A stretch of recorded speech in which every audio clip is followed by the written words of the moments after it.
Okay, so it's day 181. Saw some of the comments on my latest videos. Thanks for the support. Appreciate it. It's been a tough 6 months, and I don't know what's in store for me in the future. I did see there were some dislikes. I'm not sure exactly why. Probably because maybe I was kind of in a downer sort of state of mind and wasn't really all that upbeat about things. But a lot of those last two videos, for like that specific day 180, and then also just the 6 month sort of review video. A lot of it was me having to sort of rehash what's happened over the last 6 months, especially the last 3 months. And so there's been stuff that's happened that wasn't that great, negative stuff. And it's kind of odd that I can say, oh, wasn't that great, when it's pretty bad. It's stuff that, like, man, I was afraid of for a long time in my life. Getting fired, especially for something like that. Really afraid of that, wondering what life would be like after that. And then the whole, like, having to deal with, like, another situation with a girl, that sort of thing. But yeah, trying to bounce back. I've been in kind of a really dark spot for the last few weeks, and as far as Nofap is concerned, I think the worst it's gotten is, like, recently just stuff on YouTube that's, like, basically skirting the edge, if you will. And I feel like I've kind of, and again, I'm sorry for those who tune in to watch these videos and they want something upbeat and positive. I think the upbeat positive thing would be that, like, I'm still going. I'm not quitting. But with the desire to not quit, with the desire to keep going and overcome these sorts of things, you have to do a bit of analysis. And some of that analysis does mean confronting the negatives and not always being able to be positive about every little thing in life. But it's like, I see this recurring pattern starting up again in my life, and I see that, like, it's almost like I've kind of lost my way. I've lost my purpose. There's certain things out there that it seems like if I'm confronted by those things, they make life very difficult, and it causes me to lose my focus. In the past, I've had times where, sorry, there's an attractive woman walking by. Anyways, no, but in the past, I've had times where, like, I've gotten all gung-ho and fired up about, let's say, my academics or other stuff, and I've really, like, knocked things out of the park, and made great progress. And then, like, a semester goes by, maybe even a year goes by, and suddenly, like, I'm getting pulled off track. And it's like, it's a repetitive pattern, because, like, last semester I was, like, on top of things, like 150%. Like, every day I was taking that class, I was, like, I was in class, really missed any classes if at all. I was on top of my everything, homework, etc. To the extent that I got an A-. It's not that there weren't days where I had mistakes or I got things in late or so, but, like, I was way more on top of things. And it was to the extent that my state of mind was so, like, laser focused, and I got an A- in the class. This semester, it's like, I don't know, it's weird. It's weird because, like last semester when I was working at the other place, there were weeks where, like I'd be pulling 60 hours a week, doing 12-hour shifts, and somehow I was able to handle things. It was like everything was working in tandem, well enough. It's not like there weren't days or nights or times, where things went sideways, but it was never like this, you know. I didn't have, any coworkers like laser focused in on like just, giving me guff all the time, picking away at me, critiquing, criticizing, and harassing me. I didn't have some love triangle forming at work. It was like, I don't know. Like, I could express myself, I could joke around, I was having a good time. I felt integrated into that system, and it was because of that. It's sort of like all the parts, like I said, working in tandem, like, they're well oiled, all the gears, were set up properly, so to speak, and it was just like, it worked like a well-oiled machine. But this time around, it's like, there was just like too many things that were off, and it all ended up like just collapsing. I lose my job. I'm passing in the class right now, but see, like, passing in terms of undergrad, yeah. Passing in terms of getting into grad school, no. And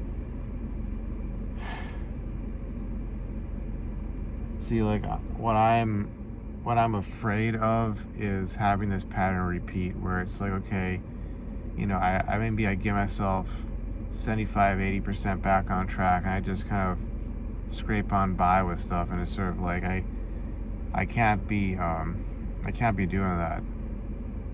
Like, most likely I'm gonna have to take the fail in this class, and plan is there are some community colleges around here.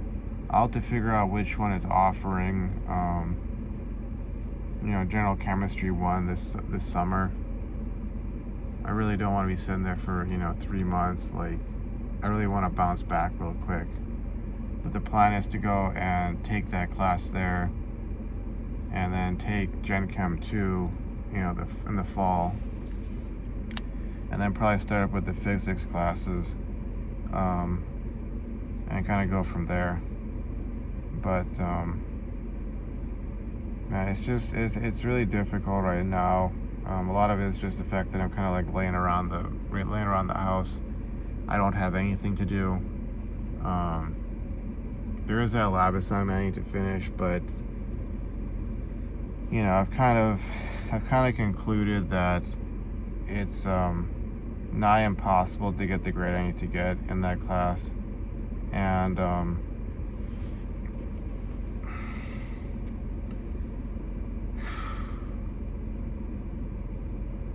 it's like I'm just laying here and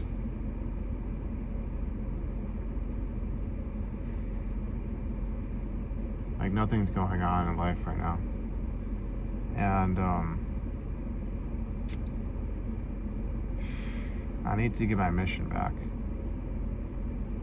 You see, like, there have been times where like I've been extremely like just passionate and driven about, like, let's say tissue engineering, that's whole subject, and just wanting to like get into that like so freaking much, and then seeing that, okay, these things that I'm working on, it's all going towards that, and because I'd be thinking like that, I would just be so like laser focused on it. And it's interesting because like there's a lot to unpack, and I feel like I'm kind of running in circles, because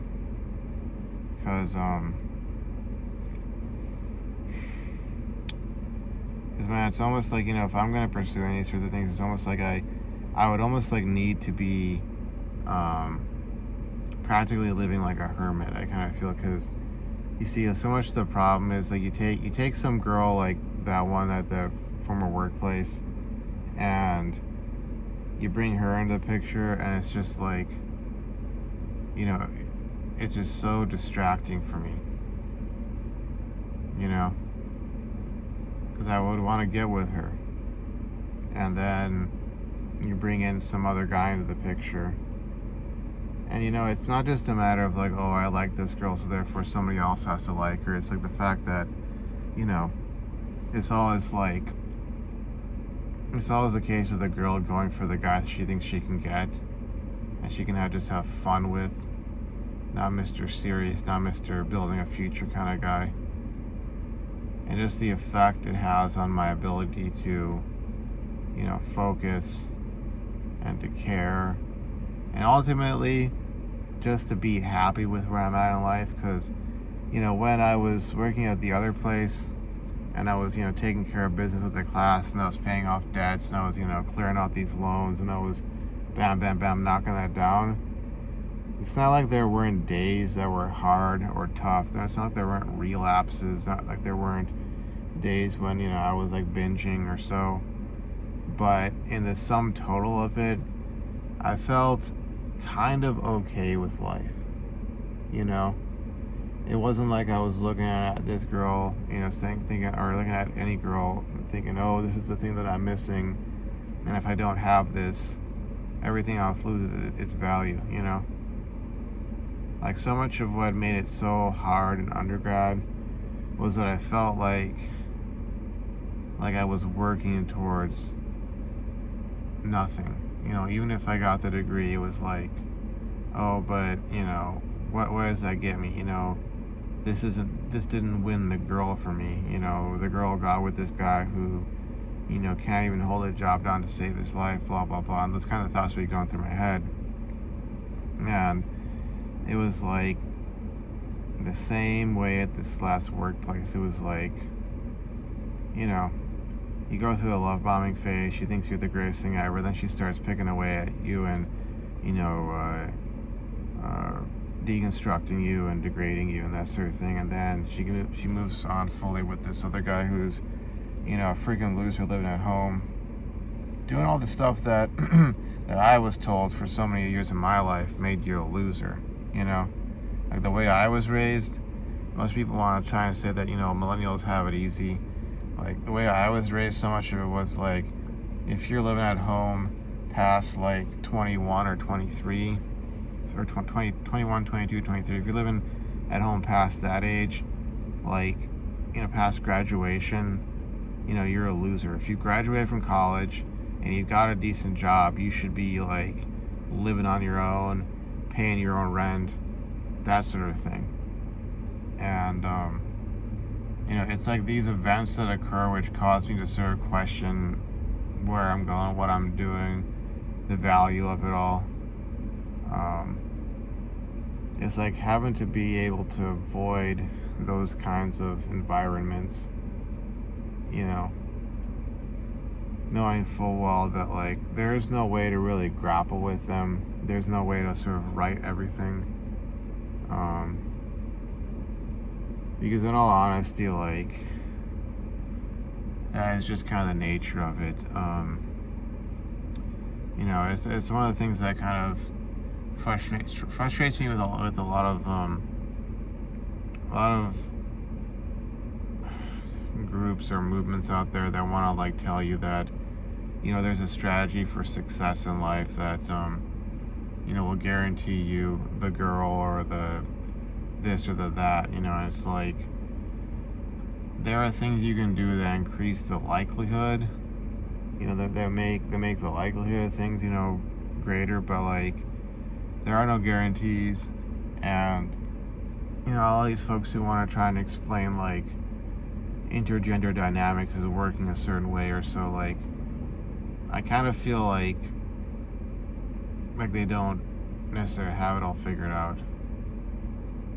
Or maybe what they are saying was true 40 or 50 years ago, but it's really not the case anymore,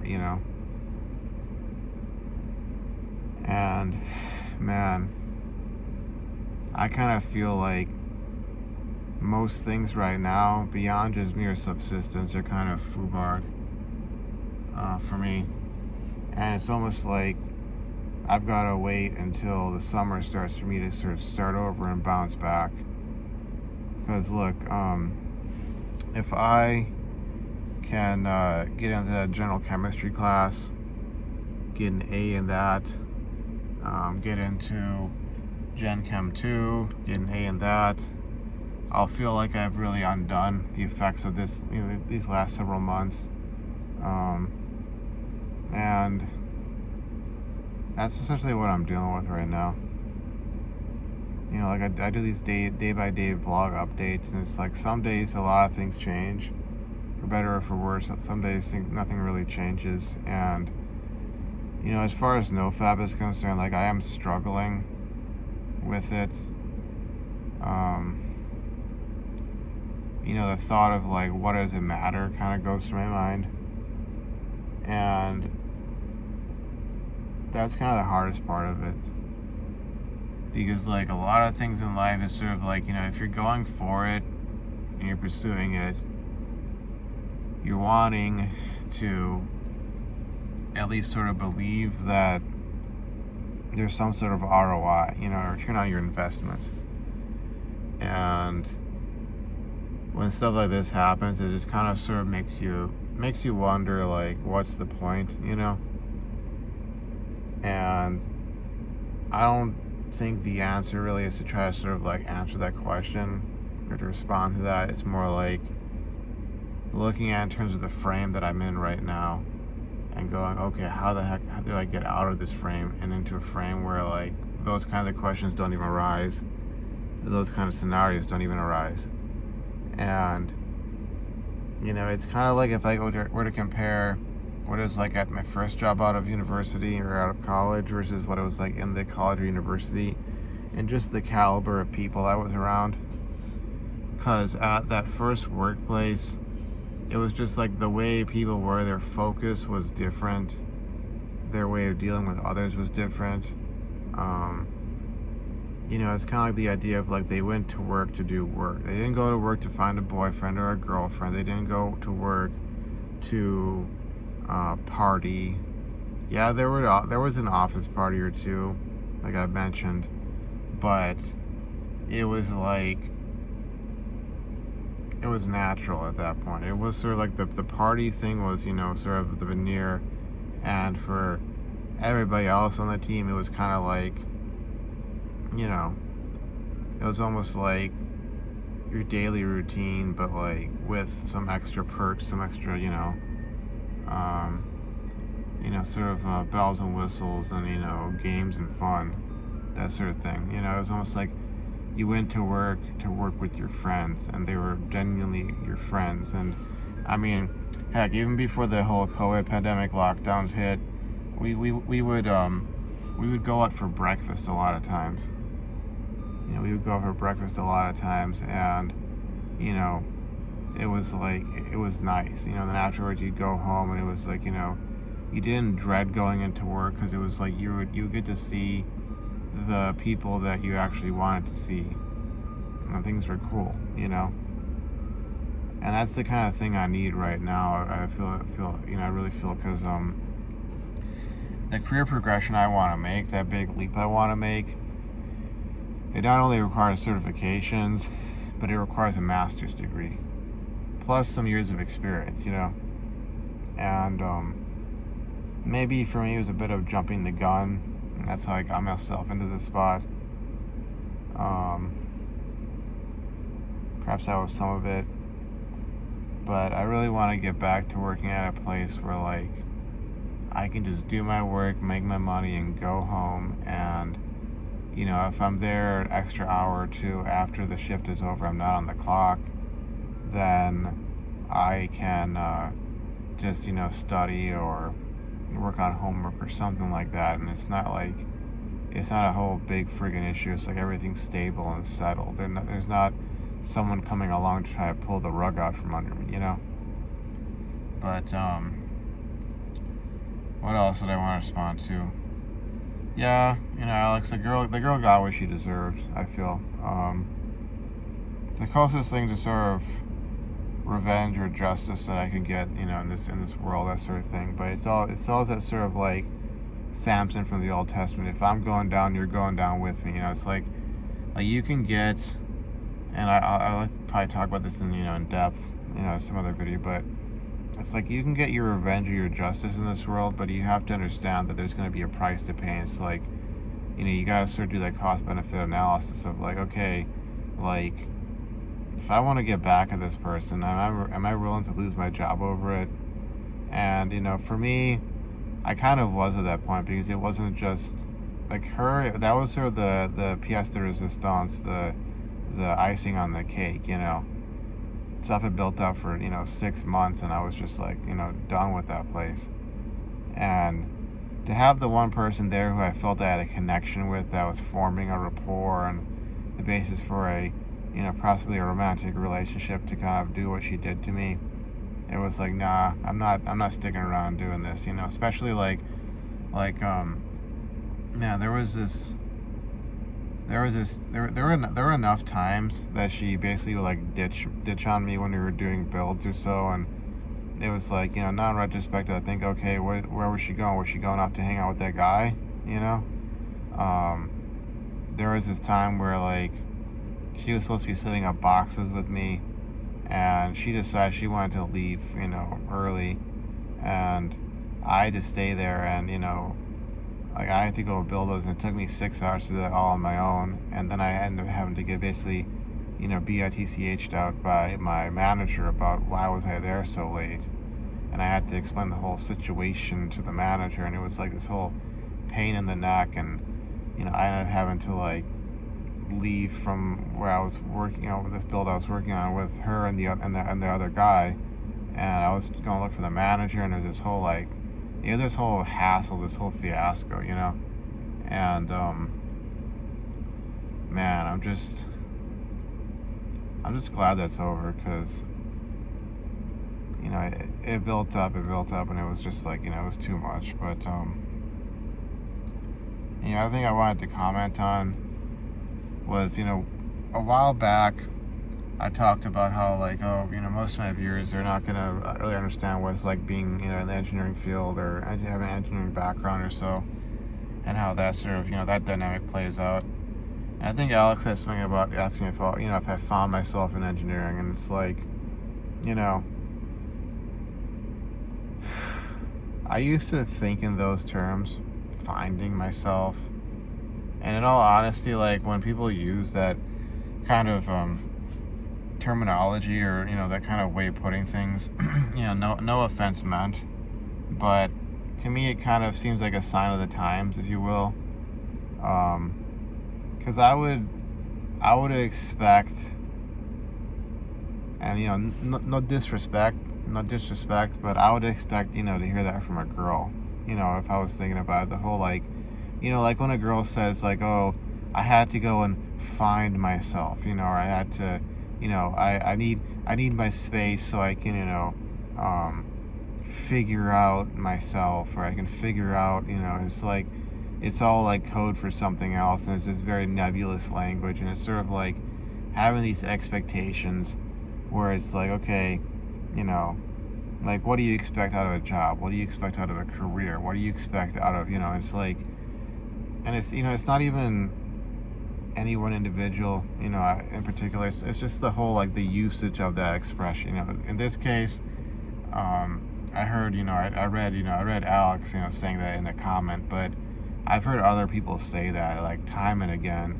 And, it's kind of like, when I hear that, I also think of, like, I think of a lot of those corporate cringe videos that I've seen, whether it's with Joshua Fluke or it's other people talking about like corporate cringe, and how, like, in a lot of these workplaces they have like, and it's so weird, it's so cringy, it's so creepy and strange, but they have all these like features they've added to the workplace where it's like,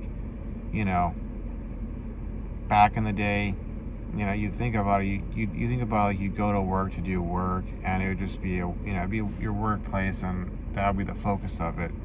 And some of it may have had to do with gender distribution, or that sort of thing, like where if it was all a bunch of men in the workplace, like, what's their focus going to be? What are they going to want to do?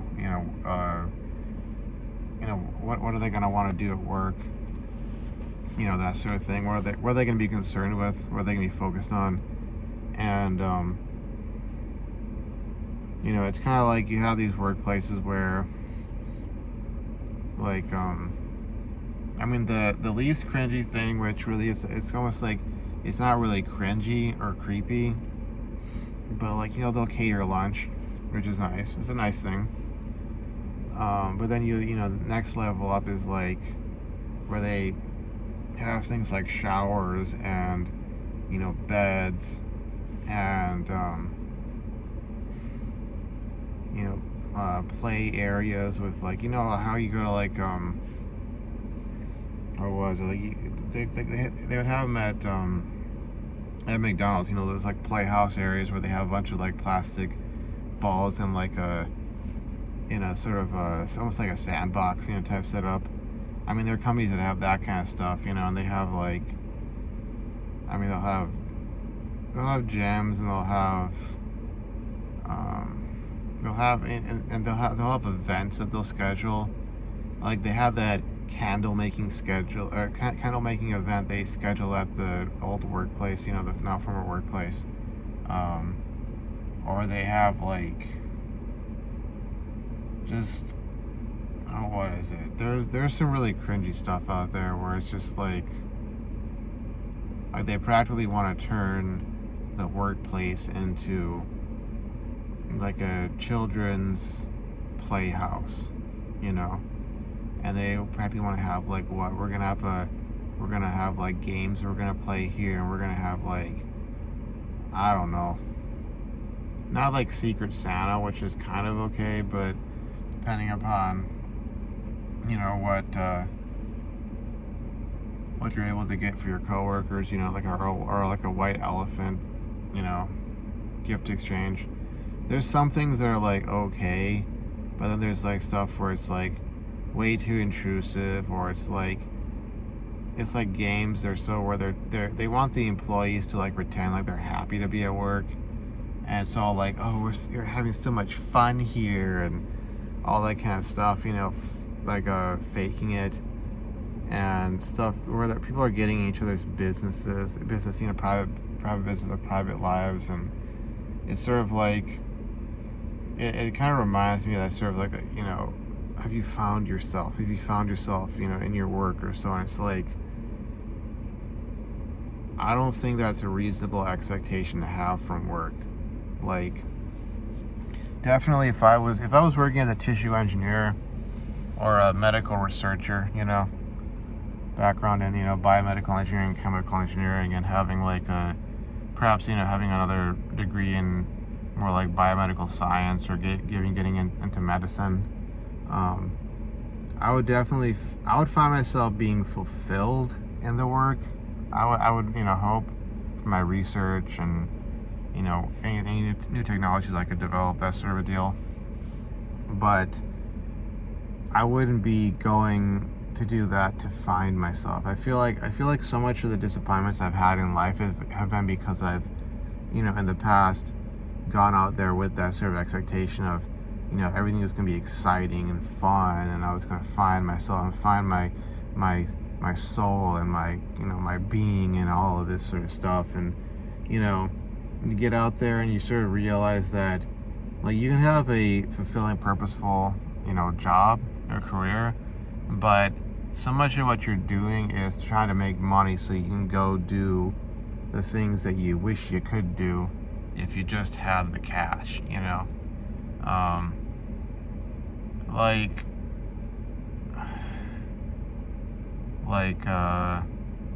this YouTuber Joshua Fluke, he, over the last year, I think it was, he finally was able to really get down to getting his private pilot's license, and it was something that he had wanted to do for so freaking long. I don't know if he's still like over where he's at, but he was going as like a flight school, and getting the hours knocked out, and getting his pilot certificate, or his license, and being able to fly solo and all that. And there's this really emotional video where he's talking about like how he would be sitting in like his cubicle at work, or when he was working as an engineer, or in like boardroom meetings, and there'd be times where you kind of like look out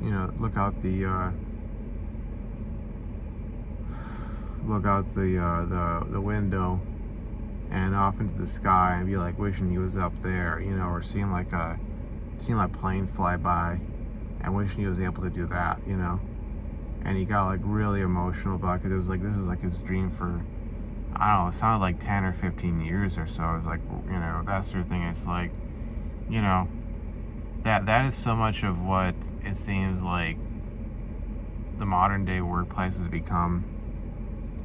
It's sort of like you're just there to knock out enough hours, make enough money so you can go and actually try and live your life, and to do that as fast as you can with as few years spent on it as you can.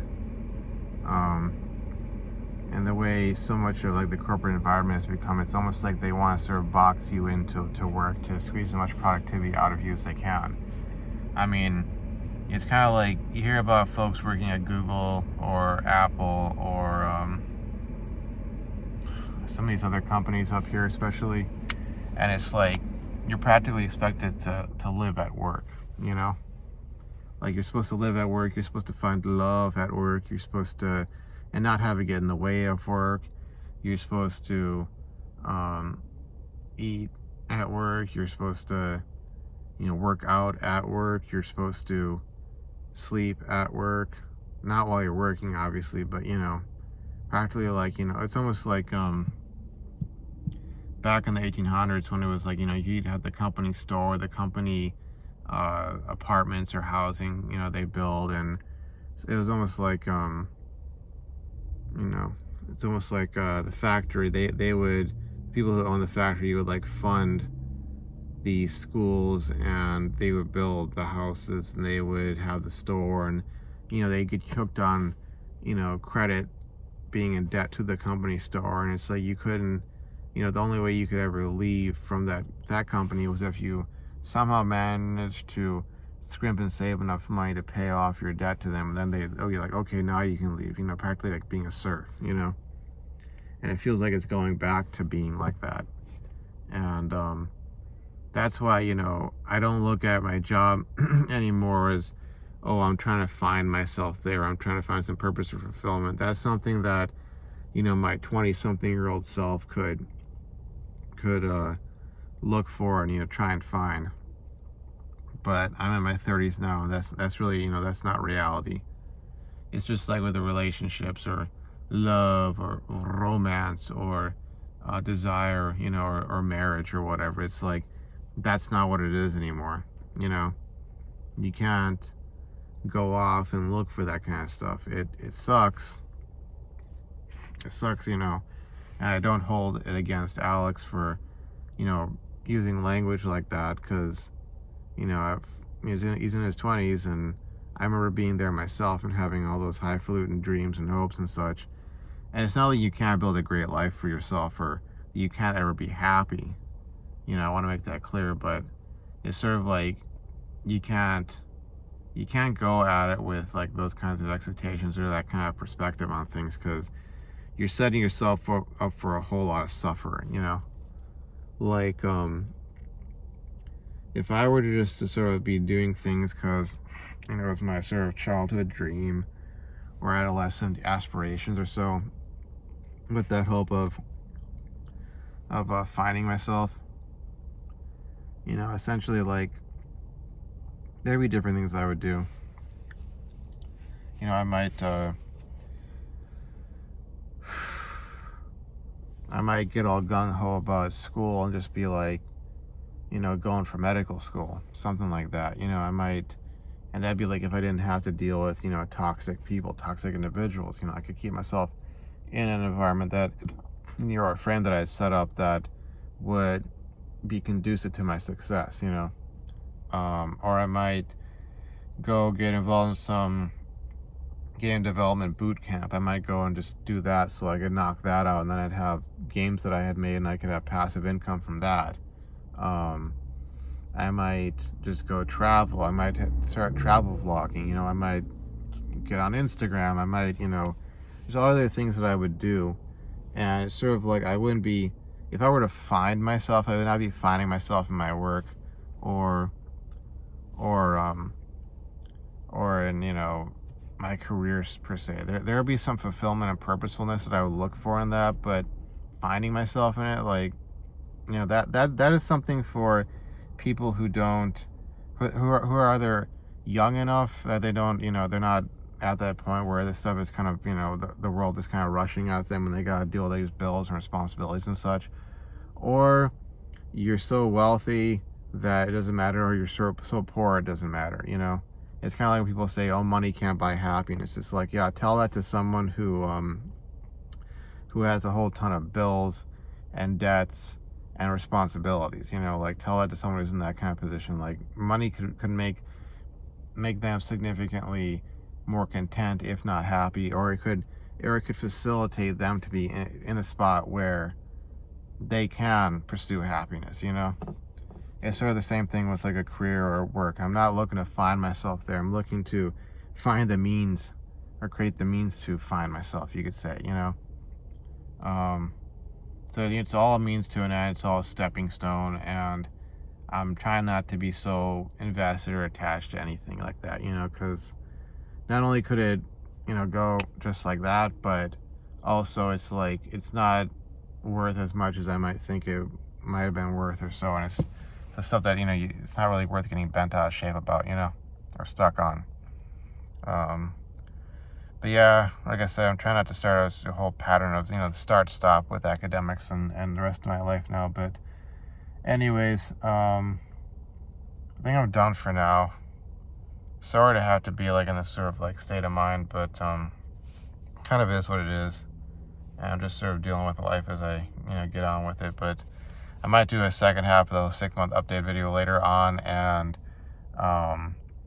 maybe talk about some of the benefits or some of the changes that I've seen occur. Something a little more positive, But anyways, I'll see you folks around. My phone's low on power, so take care, and thanks for watching. Bye-bye.